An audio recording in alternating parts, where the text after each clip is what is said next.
Now, if you're like me and you want to repurpose everything, sometimes you get fabric that you don't know what it is, right? You can tell if it's got no stretch versus stretch, but in reality, do you know if it is animal fibers? Is it cellulose fibers? Is it synthetic? What do we have going on? And there are so many different types of fabrics that sometimes, especially when we get them repurposed, we don't know what is appropriate for these types of fabrics. Now, the first thing to check is, does it have any stretch, right? That stretch is going to be important to note so that certain garments, certain accessories like bags, you don't want any stretch, right? And then certain things you do want some stretch. So first step, give it a nice little tug. If you feel like the fabric is moving, it may have stretch, all right? Notice that sometimes fabric stretches one direction only and not two directions. Sometimes fabric doesn't stretch at all. The next thing that we can do is a flame test, all right? When we do a flame test, first up, safety, all right? As a chemist, I definitely want to make sure that we are in a well-ventilated space. I use a candle for this, but keep it safe, okay?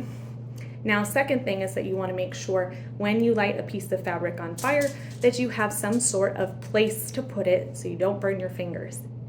Tweezers are a great way to hold on to fabric. Being next to a water source is really important. I am right next to my kitchen, and I also right here have some aluminum foil that I know I can drop my fabric onto where it won't burn and it can contain whatever I have. All right. I also have a very small candle that I happen to have in my house. Thank you, Carl Sagan, for helping me out with this. Now, you want a small piece of fabric. All right, this is as big as I would go. And we want to make sure that when we light it on fire, we observe a couple of things. The first thing we want to observe is the flame color. Second thing, does it have a smell? This is why the well-ventilated space is important. As a chemist, always make sure you waft the smell towards it. Don't just inhale right next to your face. Next, I want to see is the speed of the burning. Some things travel fast through material. Some things burn slowly.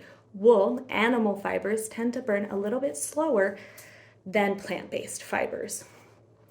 We want to notice if the flame is, when it is burning our fabric, does it result in curling of fabric, synthetics like plastics, or does it result in ash? Those are more animal and plant-based fibers, all right?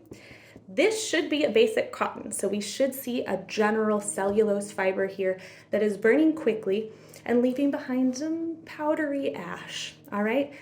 Now, it should smell a little papery, because again, cotton is plant-based, just like paper.